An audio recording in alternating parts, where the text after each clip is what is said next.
What's good, y'all? Welcome back to the Verdependent podcast, where we depend on the Verde and Black for our everyday vibes. This week, we're recapping Austin's Open Cup win at San Jose, discussing tournament play including Gold Cup, Club World Cup, and Women's Euros, and previewing Austin's home match versus New England Revolution before closing out the episode with the stoppage time rundown of the hottest Austin FC, MLS, and World Footy storylines of the past week. I'm Logan Bartlett. What's up, everyone? This is Paul Fletes. And before we do preheated takes, I just want to point out the obvious one. The LAFC game was postponed for understandable reasons, right? Yep. That game will be rescheduled to sometime later.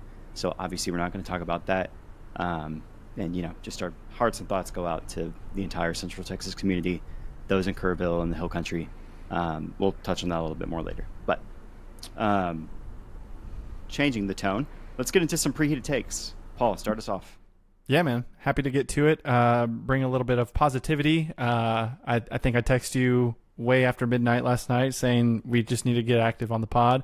We need to go crazy because that win over San Jose, as fugazi as it was a win nonetheless. But I'm here to say on this preheated take, July 9th, 2025, that Austin FC will win the 2025 Lamar Hunt U.S. Open Cup.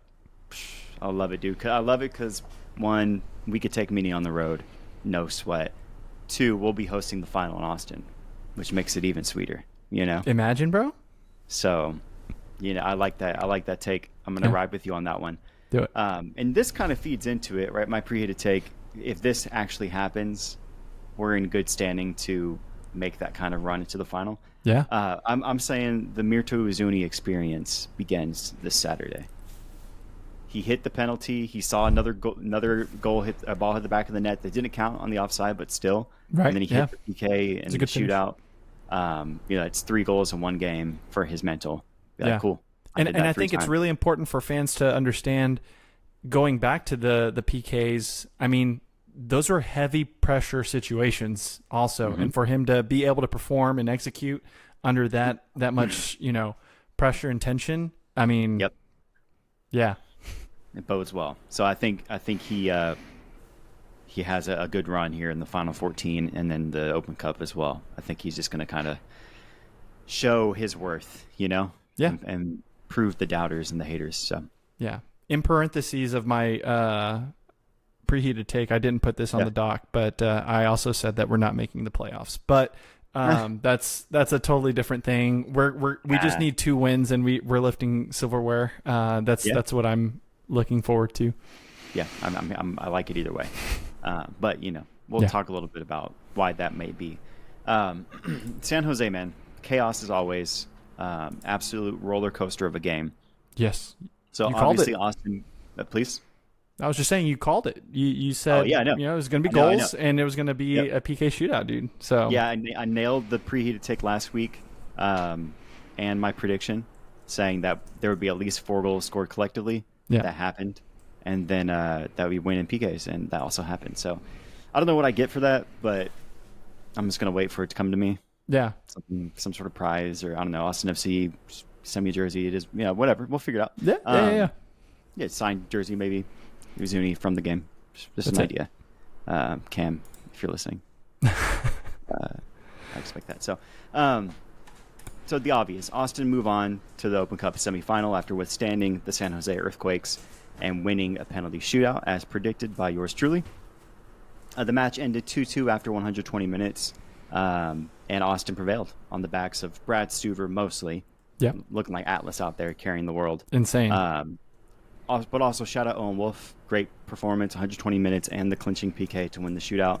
And then both Vasquez and Uzuni made the most of their opportunity at the spot and got us to the shootout. So going back to Brad Stuber, the man of the hour, if you followed Austin FC Twitter last night, both from the club and just the general narrative from the fan base, it was all celebrating Brad Stuber and the quality that we all know as Austin fans, and just kind of proving his worth as an all-star and as a premier talent in this league. So what do you have to say about Brad Stuber's heroics last night and maybe the greater narrative of his career here in Austin? Yeah, dude, I mean, I will personally myself lay down the first few bricks for this statue because I mean, the man proves again in the club's second PK shootout and knockout play. The dude, ends up with 2 saves, critical saves that gives us the advantage.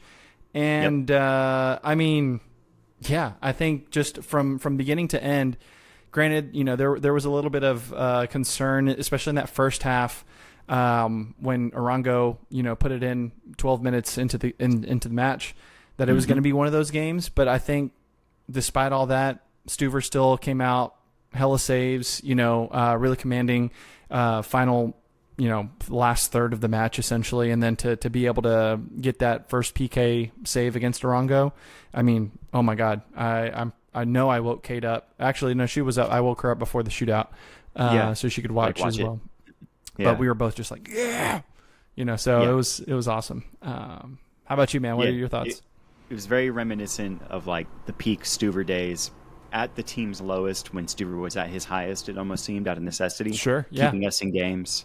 Even 2022, when obviously we had our best season statistically and in the standings, he just, that was the expectation, right? Is that if we won a game, Brad Stuber had 6+ saves, right. And I remember that's when I first got into the like fantasy betting, right? Those lines, and I remember every single time like they just didn't know Brad Stuber yet, so it was like 3.5 saves, and I was like more every game, and I think it hit like 9 weeks in a row or something crazy like that. That's wild, man.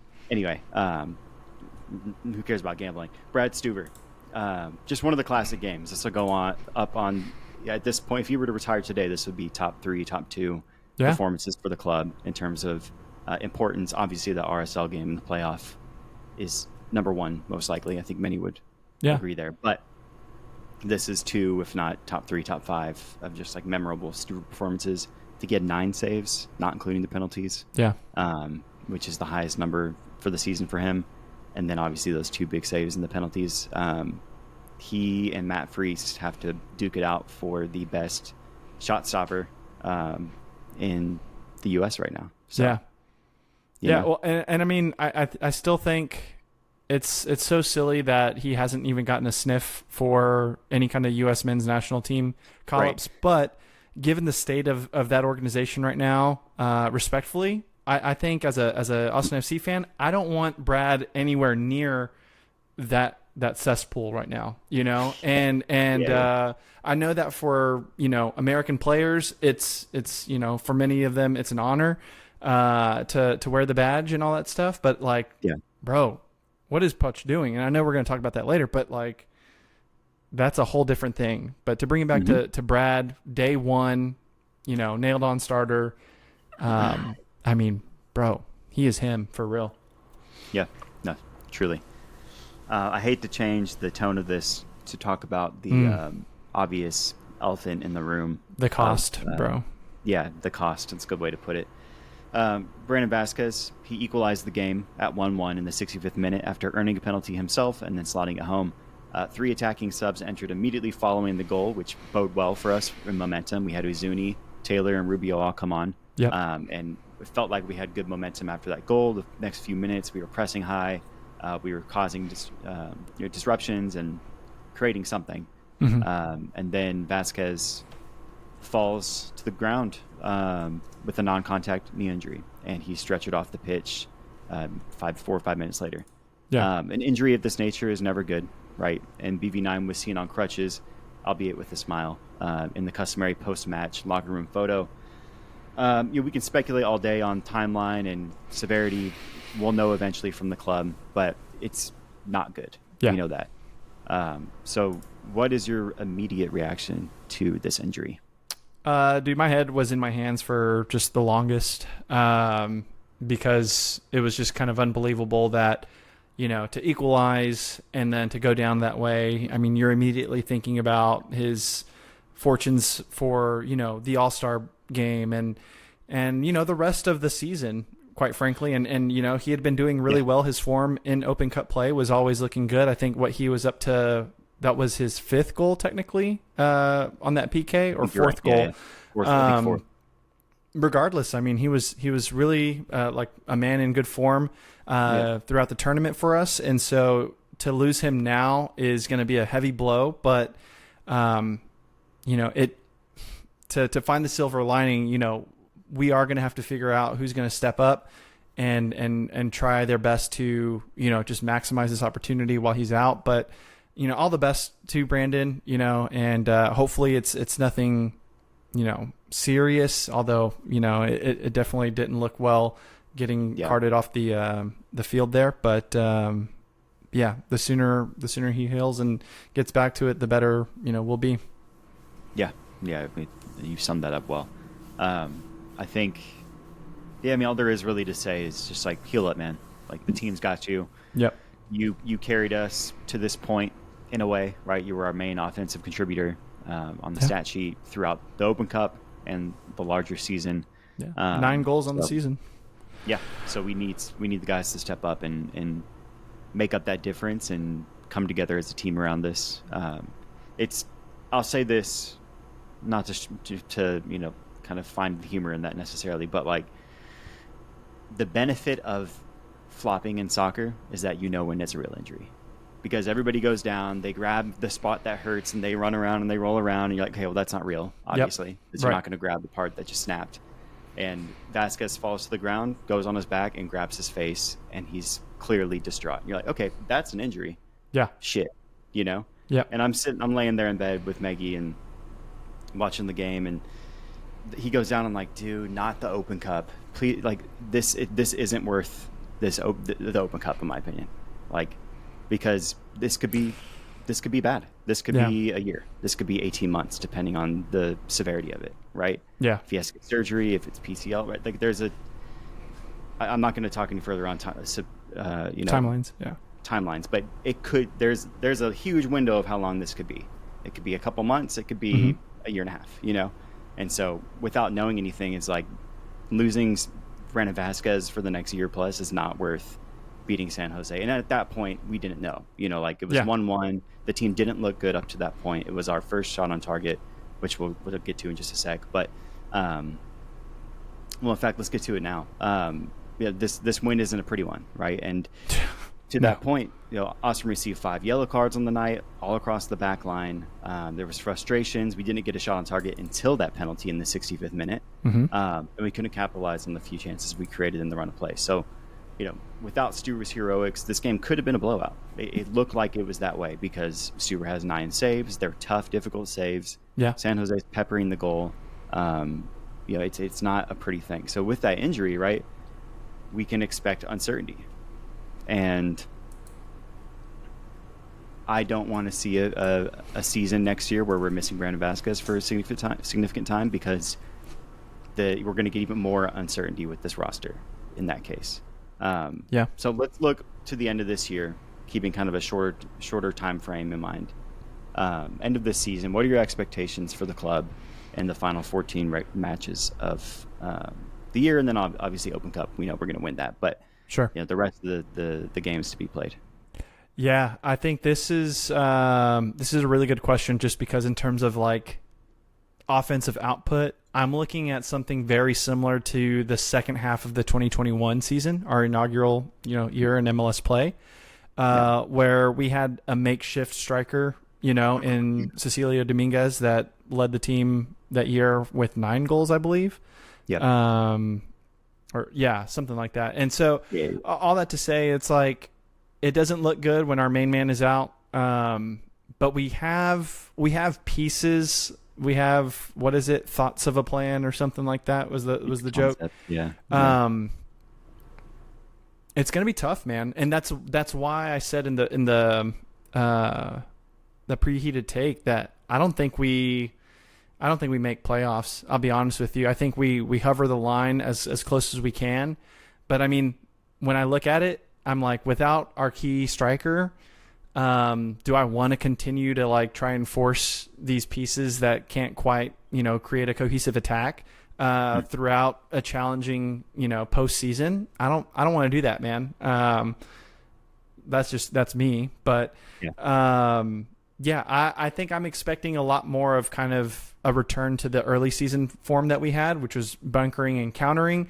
I expect Mirto to be fully on his CR7 type flow, where he tries his best to elevate his game for us, and him and Buka on 3 goals right now for, his total in Austin. It's not looking good for him. He needs to step up. And so, yeah, man, it's going to be a lot of Diego Rubio time, sounds like, So, well, I understand your kind of realist take on this, right? Because Vasquez was the shining light offensively for a team that scored 15 goals on the season, right? So, like, I understand those realities. I've been talking about them week in and week out.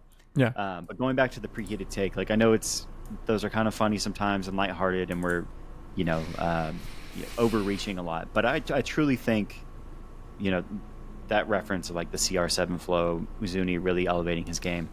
I think this is his chance to be the guy, right? And I think he and Vasquez were kind of clashing in terms of the physical space they want to take on the field, but also like the stardom. Vasquez gets picked for All-Star. He's the poster boy for Austin FC. He's getting paid twice as much as him and Buka combined, right? Like, not that Uzuni's holding like negativity around that or anything, but I think he's truly saying, all right, I have to step up. I have to step up. Yeah. I need to honor that promise that I made the fans that I'm here to break records, right? And so I imagine that he fills Vasquez's spot for this team. We will see Rubio more naturally to spot him, or as we shift the game plan.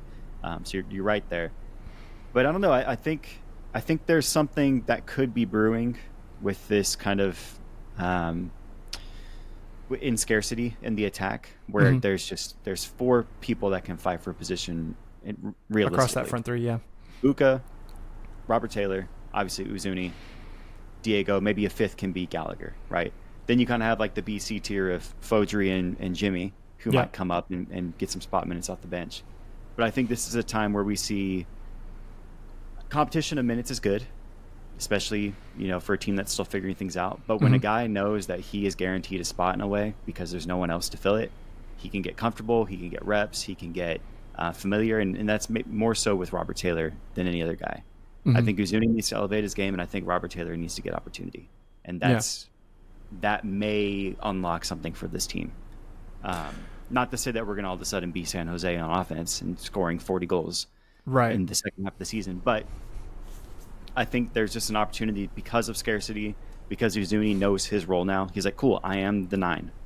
There's no one else that can take that from me. Yeah. I'm not kind of floating around to maybe the left wing, maybe the right wing, maybe the 10, depending on the matchup. Like, I'm the 9 now. So it's my game. It's my offense to run. Yeah. So I can ramble on that all day. But I think there is a scenario where this works out in our favor in a way that sets us up for even more long-term success, because guys start getting that confidence. Obviously, Vasquez has it already. He's talking that shit. He has that swagger. He's the guy for Austin. But if he can come back sooner than later, early next year, maybe even for the playoff push, if we're fortunate. Yeah. And Uzuni's in form, and Taylor's found his role. Bukhari's getting assists left and right and creating opportunities. There's a situation where this could work out. We have the numbers to fill a stopgap like this, and we have a little bit more flexibility in the roster build. So, like, and you're absolutely right. And I think hearing you say it does remind me of the fact that before this, postponement with LAFC, and then looking at this match in particular against San Jose, the rest of the games coming up now, like, if there was ever a time to have a little bit of a striker crisis, it would be now. It would be against a weak, New England Revolution, struggling, Houston side, and just other teams, Galaxy. That's, just speaking of timelines from the, just before the not World Cup final, the MLS Cup final, pretty much the same thing, right? When Ricky Pooch got his injury, we just saw a post that he's back in training. It was early July, so whole half year pretty much. All that to say is that hopefully it's that much at the latest for Brandon. But yeah, I think the games are favorable. I think we are able to collect a few points to, like I said, keep us in that contention. But I think ultimately, I I don't know, man. I think this team just pinpoints the 2 remaining Open Cup games. Yeah. And if they end up lifting the cup at the end, that's season done. That's, job done. And we can kind of reassess from there and build into 26. Yeah. And so to wrap this up, we'll be facing Minnesota United away for the semifinal in September. That seems a long time away, and it is, right? I mean, it is 2 months away on the calendar. But in terms of games coming up for us, because of the Leagues Cup breaks and all these different kind of sections where we get an extra week and a half between games, we only have, I think, 7 games, maybe 8 games between now and that game.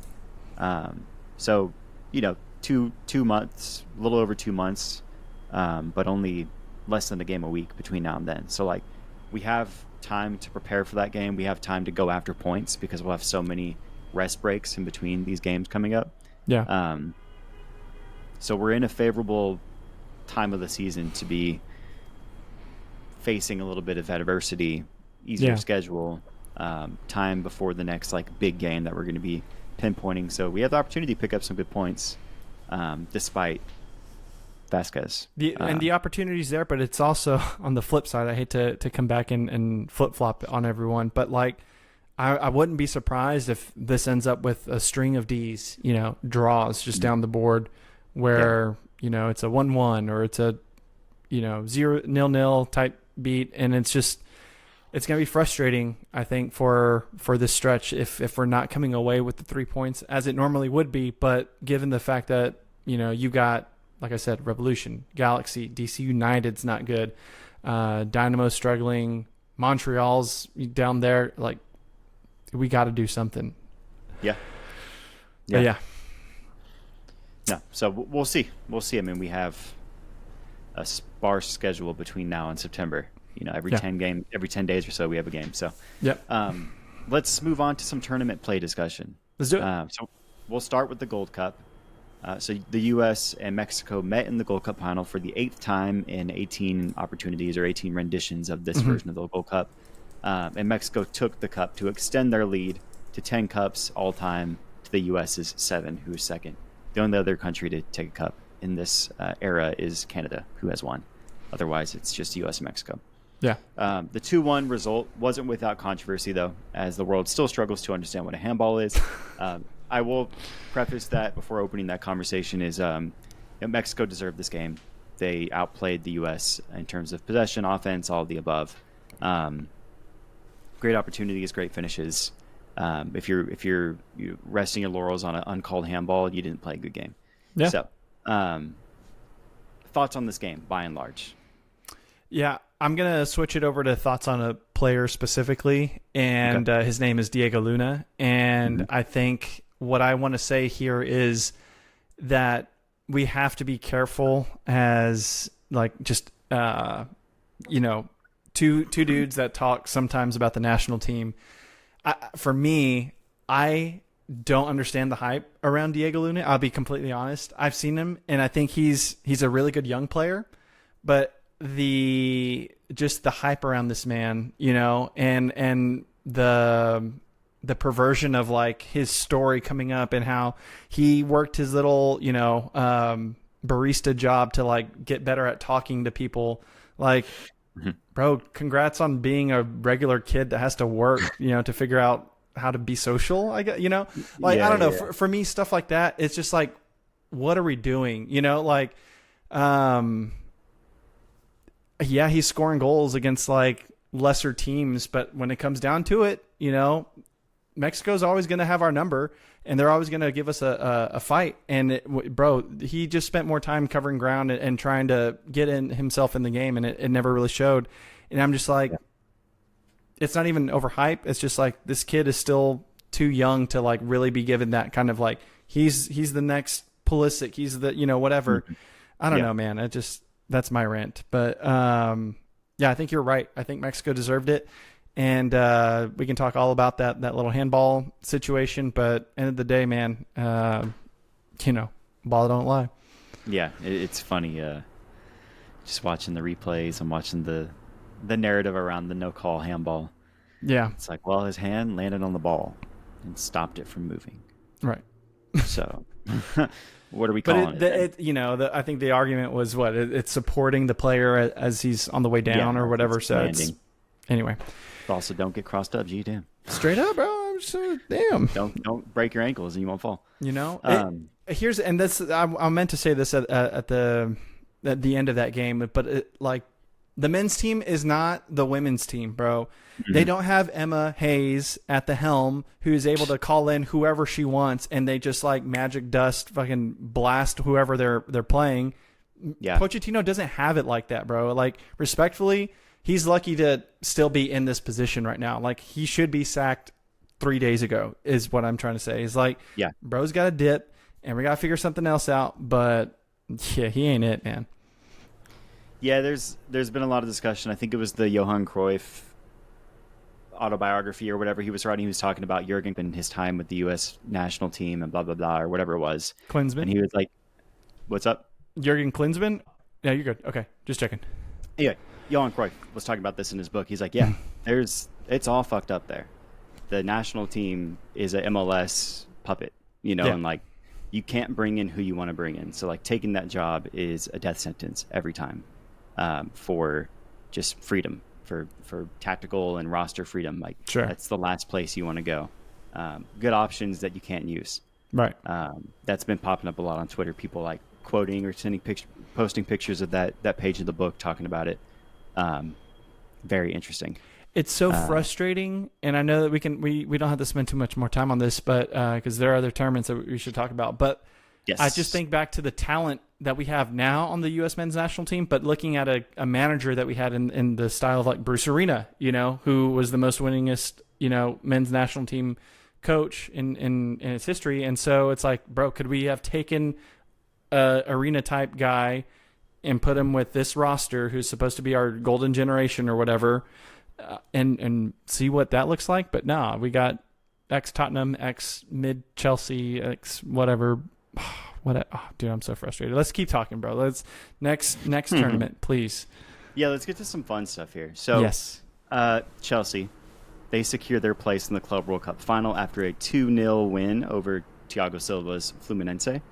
João Pedro, the newcomer, and the latest Brighton man and Brazilian to join the good, had a perfect debut, registering a brace in just 60 minutes, earning man in the match honors. Of course. What is your initial reaction of the game and this individual performance? I was immediately like caught off guard by the immediacy of João Pedro starting, given the fact that Delap was going to be unavailable due to yellow card accumulation. Nico is there, crazy. But we've seen that he's not the man. And for João, to score that first goal outside the box, just curl it past the keeper. We haven't seen a striker do that in a minute, bro, at Chelsea. And that immediately was like 13 years. Oh my God. He's breaking the curse right now as he just scores that. And then again, the second one, which hits the crossbar on the way in, it's like a 12-pointer. And to have the decency, bro, to not celebrate against your childhood team, it's like this man is something special. Which I find so funny because it is like that courtesy that, I don't want to rub dirt in the wound, but like, you just cooked the shit out of them twice. Right. Like, your first 2 club goals, dude. Culture. Yeah. Was against your childhood club. You just dominated them. Right. And it's like the actions speak louder than words. It's like you just cooked their entire team. And then you're going to be like, no. I won't celebrate. It's like Top you just 10 respect, bro. You just dunked on them, bro. Yeah. Like you could say whatever and it won't be worse than the dunk you just did. Yeah. So it just makes me chuckle. It's a sweet moment. Yeah, I understand why. But it always makes me chuckle. It's like celebrate, bro. Shit. For real. Yeah. Get on their face. Yeah. You're good. Yeah. It was an awesome game. And it's a little worrisome, I think, though, because we will now face PSG in the final this Sunday. They're on a tear, obviously. Just in general. They 4-0'd Real Madrid to get to the final. Easily the most difficult matchup of the tournament for Chelsea. But I think this is an interesting chance for them to prove their Champions League medal, right? Like, we're back in the Champions League. Yes. People talked a lot of shit about the Conference League trophy and just people talk shit in general about Chelsea, but this is a good test of like, cool, like this is Champions League material. We're Yeah. going to be facing teams like PSG and teams like them. Right. So what needs to happen? How can we? Will we win it all? Yeah. Well, I think, Maresca's done an excellent job, setting this team up for, for success across, not just the Premier League to get back into the Champions League places, the Conference League to win it all.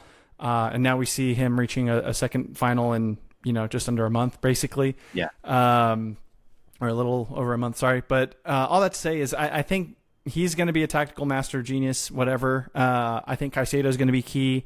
Enzo is a man on fire right now in that midfield. And so I think them two, and then obviously Cole's starting to kind of pick back up where he left off. And Neto is just on a different tear right now. He's cooking boys. He is. So it's gonna be a good matchup. But to anyone that really wanted to play PSG, respectfully, bro, you want this team to lose. You want this team to lose because they're on fire right now, and I'm a little nervous, but it's going to be okay. I would have much rather played against the frauds that are Madrid. Florentino can't save you now, but it is what it is. We'll have a good time at the final. Yeah, we'll have a good time for sure. We're in good form, though. Yes. We have the players. We have Enzo. We have Caicedo. Now João Pedro. Obviously, Pedro Neto. We have the guys. Cole Palmer, of course. Yeah. We can do it. We really can. Yeah. Yeah. Exciting. Let's close out this halftime looking at the Women's Euros. Yes. The group stage is well underway. 2 of the 3 games have been played for pretty much every team at this point, or possibly at this point, every team. What stands out ahead of the final group stage games? Yeah, I think just some notable results here that I'm looking at. Just today, day of recording, you had France and England both, pulling out all stops on offense, scoring 4 against Wales and the Netherlands, which the Dutch are a strong side. And so for England to come out on top 4-0, I think it's a big deal. After losing the first game, too. Yeah. Sweden did a 3-0 over Poland. And then Germany 2-1 over Denmark yesterday. So a lot of the bigger women's clubs are doing how you would expect. I think Spain is doing Spain things in the absence of Bonmati right now, as she's getting better for presumably the knockouts, because they will reach that. But it's been good so far. Watching these games and these ballers play out. Your San Diego Kit namesake Cascarino is having a good time out there as well. So dude, love to see it. 11 goals for is crazy. Yeah. It's going to be fun to see how that plays out, because the Euros are just special. It's always a good time. It is the cream of the crop. Well, let's take a quick break. When we come back, we'll preview our upcoming match versus New England Revolutions. Let's do it.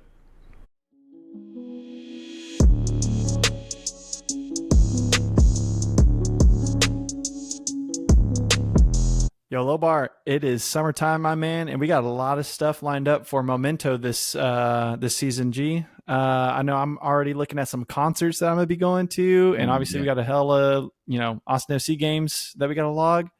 Why don't you talk to people about their favorite app? Can do, dude.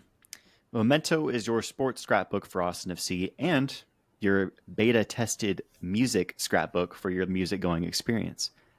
Your games, your stats, your scores, a memento for every moment. Every memento is yours to personalize. Add your photos from Q2, tag the homies, and relive your unique experience. Each memento is packed with stats, so watch as your sports history grows as you add mementos for each game. From Austin FC, NWSL, and NCAA to the Prem, NFL, and NBA, track your fan experience from the palm of your hand.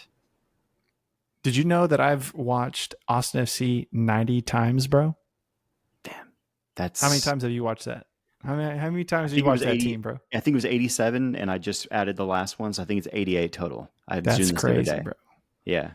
Well, if you want to find out how many times you've seen the team, definitely download Memento, help the pod out, and follow the link in the description or on our socials to start tracking your Memento. Thanks.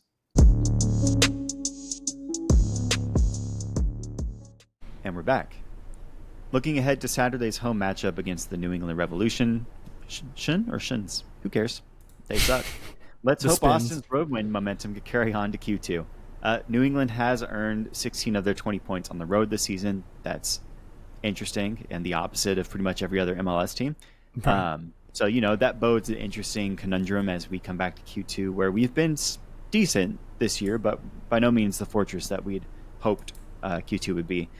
So New England is hosting Miami for a midweek game ahead of our matchup. So that's actually tonight. They'll be starting as we wrap up this recording.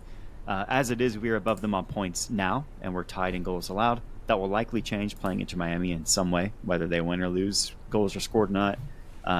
Those numbers will be different. So pardon our misspeaking or outdated information. Paul, what is your take on this matchup? Yeah, man. I need this to be heavy, front foot, like full stop, just offense as best as we can do it at Q2. I'll never forget that away trip to Gillette Stadium where some kid by the name of Thomas Chankalai came through and decided to show that he could ball and that was also when Alex Ring saved us. Securing a point right at the death with his laser in extra time, or not extra time, but added time. Yes. And I just don't want it to be like that. This time in Austin. Yeah, I want some domination. And it's got to be that way, bro.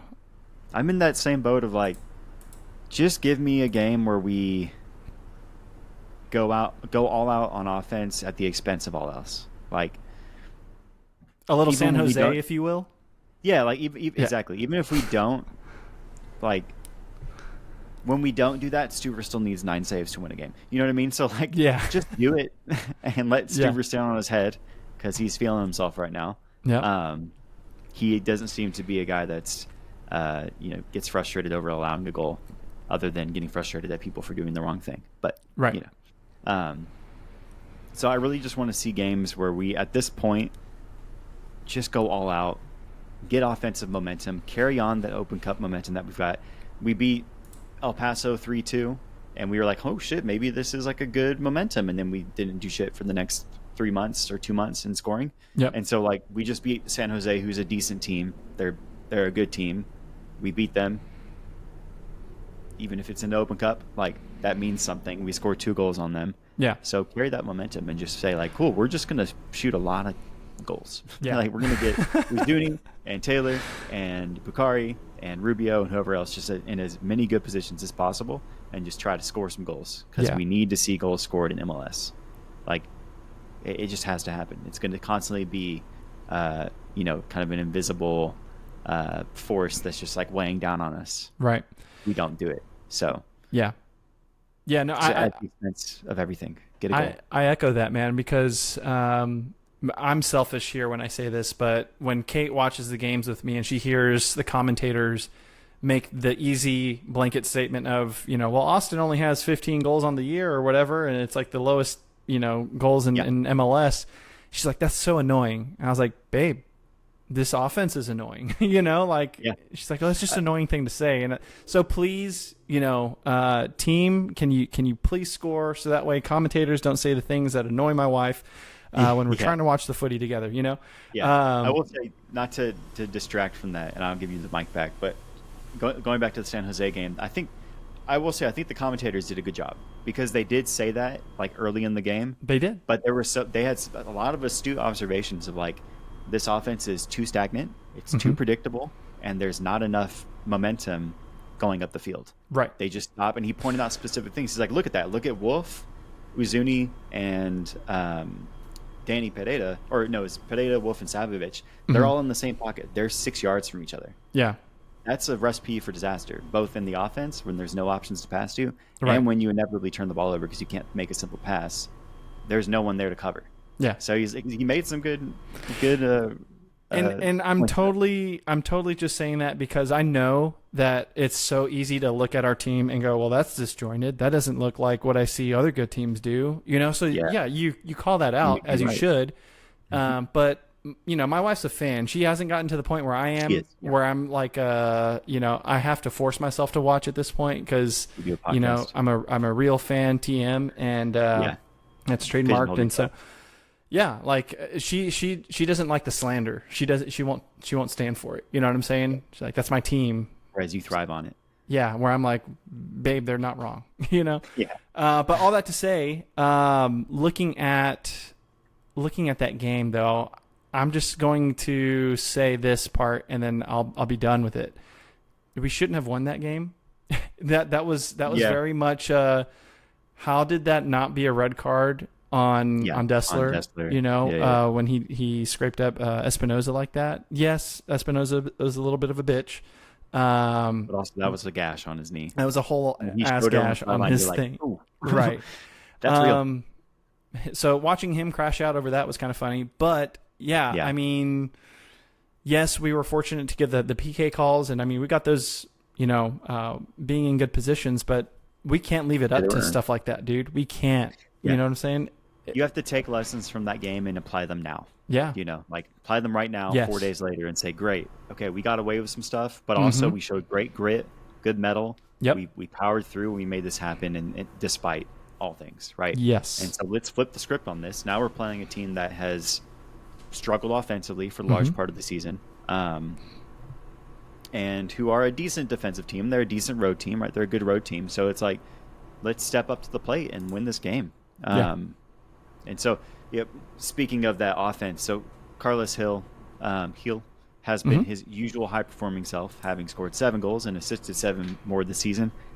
You just said it, but a reminder, we have 15 goals total as a team. He has 14 goal contributions as an individual. Right. So, that's something to look out for. Yeah. They he have your has boy. 4 goal contributions in the last 3 games, right? So he's in good form in the last couple weeks. But outside of him, the Revs have been consistently inconsistent, with 10 players scoring at least 1 goal. Their next highest scoring player is defender Ile Feingold, who has 3 goals. He's a defender. I think he's one of their outside backs.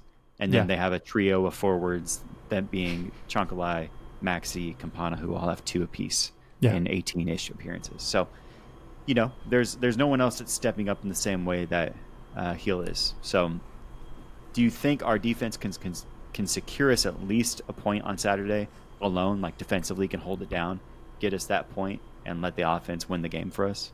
Why or why not? Yeah, I get the sense that the defense is going to do its best job. I mean, I look at someone like Svatak, who I think just, again, continues to not get the full credit he deserves on defense. He's going to be the one that's going to hold Heel and Campana, I think, to very little, chances on the night. But, looking at Heinz Ike, looking at Biru, I mean, I think this is a good enough defense to kind of keep them out. And then to get past Stuver is going to take a whole different effort. But looking at their defense on the other side, though, I see names like Tanner Beeson, who is really annoying for us when he was at San Jose. Jackson Ewell, who is definitely getting overpaid over there, but not the best midfielder, but always somehow a thorn in our side in Austin. So it's just... Remind me where he was before? These are a lot of San Jose transfers from when Bruce went from New England, brought a bunch of his Revs players over, and then sent a bunch of San Jose's out that way. But yeah, it's going to be interesting because I'm also thinking about their keeper, Ivicic, who was at Portland, I think, for a time. Yeah, you're right. And I think we don't do so hot with him in goal. Like I'm looking at how many we've scored against Ivicic, and it's not a lot. Yeah, 3 over the course of 5 seasons. Tough. When he was at Portland. But anyway, yeah, all that to say is it's going to be an interesting matchup, but yeah, God, I hope we do. I think it's one where if we are going to win this, it's on the back of the defense and Stuver, holding it down, limiting them to a goal or none. Yeah. And I think offensively, we're really just going to have to go for it to scrape out a goal or 2 or even 3, right? If we have a out of character explosion offensively. But to the point I was saying earlier is like, I really need this team this team to go all out because we're not scoring goals as it is. Yeah. So like you really have to just like put yourself in positions that may be disadvantageous defensively, but trust BHI, Svatak, whichever fullback stays back of the two of Dessler, Beto, and Stuber to hold it down in those transition moments. This is a random thing, but I've noticed that the way that Beto's name has been said was counter to what I remember reading on the Austin FC website all last year and the beginning of this year. I was like, no, it was BEE dash capital ROO, Beeru, Yeah. And I was like, but everybody's saying, even the commentators have been saying Bero all season. I'm like, I gotta look that up, and they actually changed it. I know for certain it was Beeru because I was like, oh, that's crazy. Yeah, that's phonetics are so weird, like lowercase BEE, capital all caps ROO. Bro, I don't touch Portuguese or Brazil like with a 10-foot pole, dude. It's just, it doesn't make sense to me. Well, it sounds scary. I can't. While, so. Yeah, I don't care. Right, Beto, you're him. Yeah. Lastly, let's get some numbered predictions. Give us a scoreline. Let's do it, dude. Gosh, I don't know if you heard the shake in my voice on that, but I'm feeling super confident. I will say that I am going to be back in the Murga, so that'll be a highlight for me. Tooting the horn again after some months away. But so selfishly, I'm going to say that, my hype and energy back into the mix and 103 is going to power our boys back to 3 points at Q2 on the back of a 2-0 result. Yeah. I was thinking the same thing. I think 2-0 is the number we're going to see. Yeah. I think we get the shutout against a team that struggles offensively, although they are good on the road. Yeah. I think we get that shutout, and I think Mirto and crew do something. I think more importantly, Owen gets an assist, a key assist. He's going to be racking those up. I could see that. Yeah. He's been solid. Just need somebody to finish it. Let's sprint through the stoppage time. Truly sprint. I'm talking run, bro. Let's go. Let's do it. So, first and foremost, I mentioned we'd come back to this. Austin FC, Houston Dynamo, and FC Dallas have joined many other professional clubs, sports teams in Texas in committing support for relief and recovery efforts following the Hill Country floods. They've collectively pitched in $500K for immediate use by first responders and everybody else. So, correct. Shout out the teams for doing that. Yeah, everybody's doing it.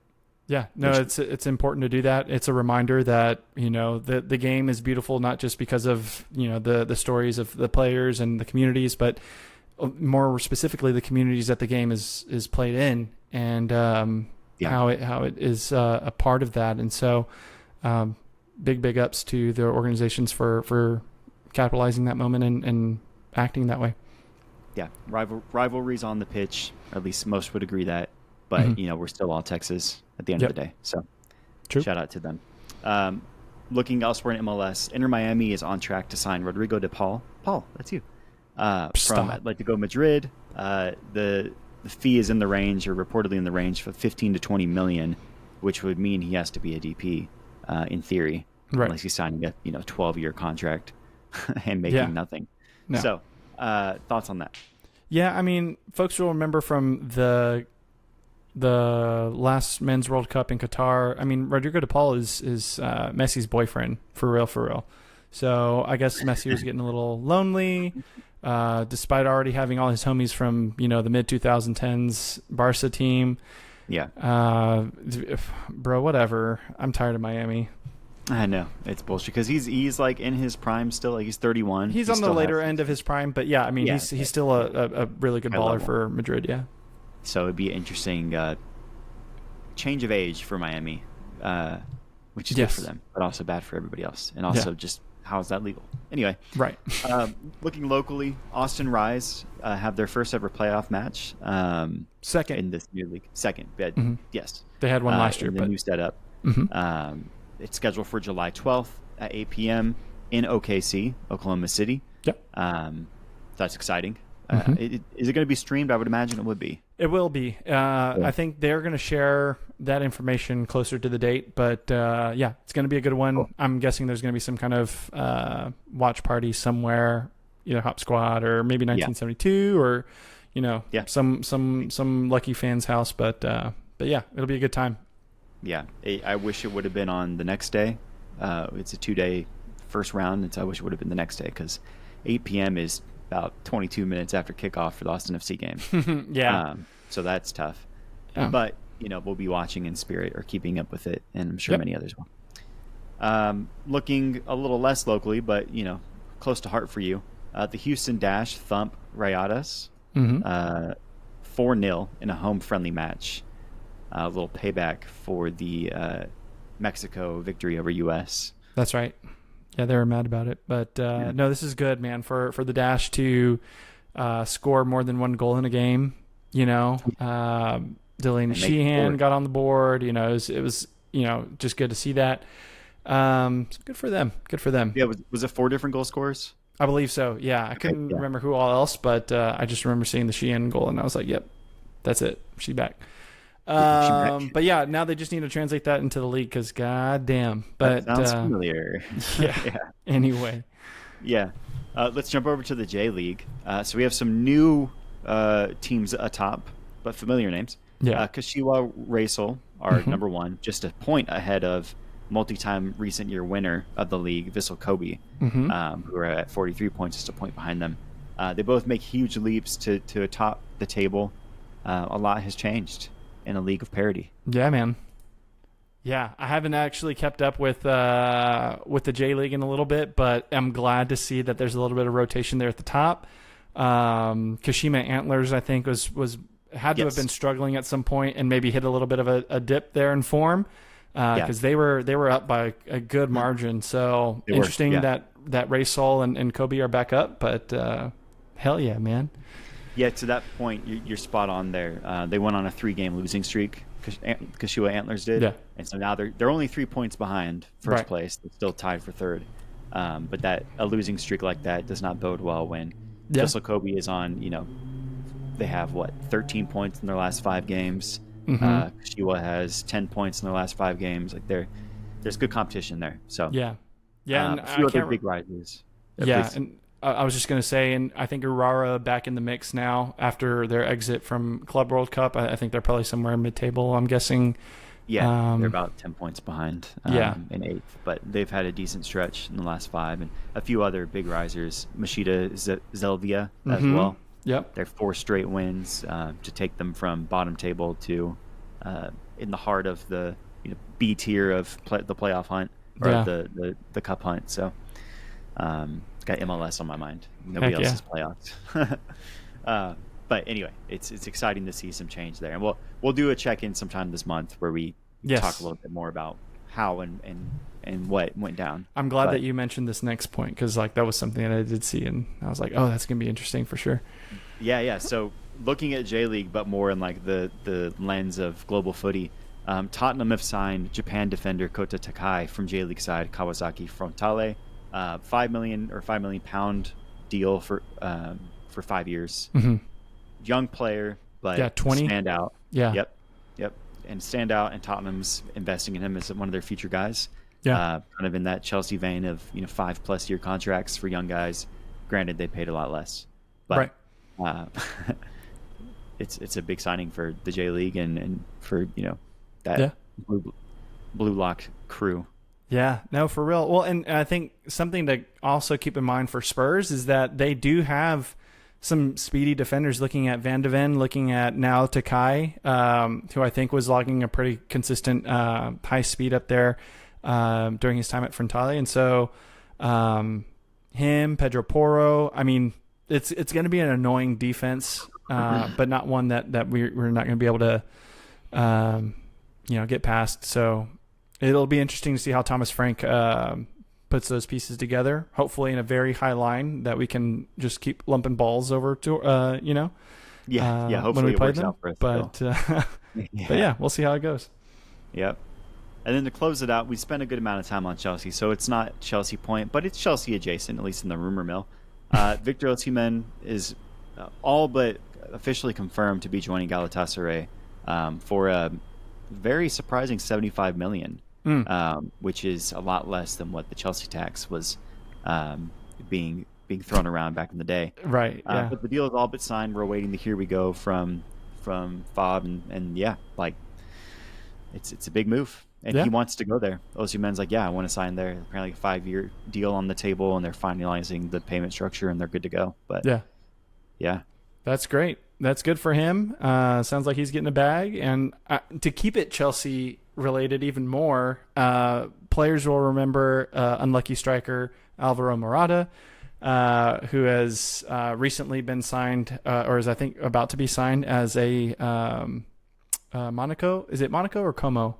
Gosh, I can't remember. Anyway, I don't languishing remember. side down there in Italy, but I think there was something that was connected to this move for Osimhen. So to try and keep the Chelsea thread alive, I was like, oh, let's just talk about Morata's, Yeah, poor time right.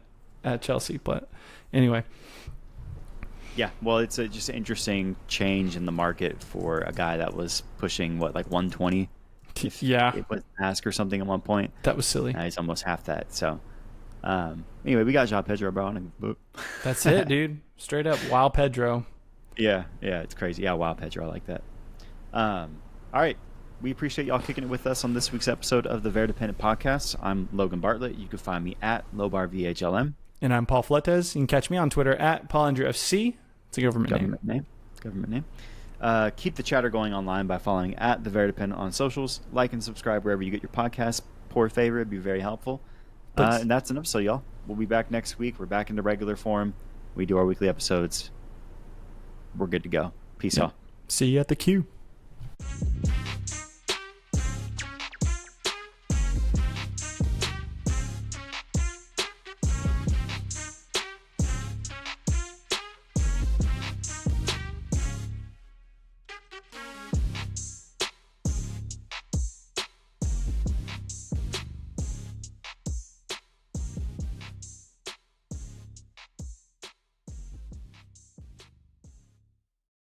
Oh, why are you screaming at me? Oh my God.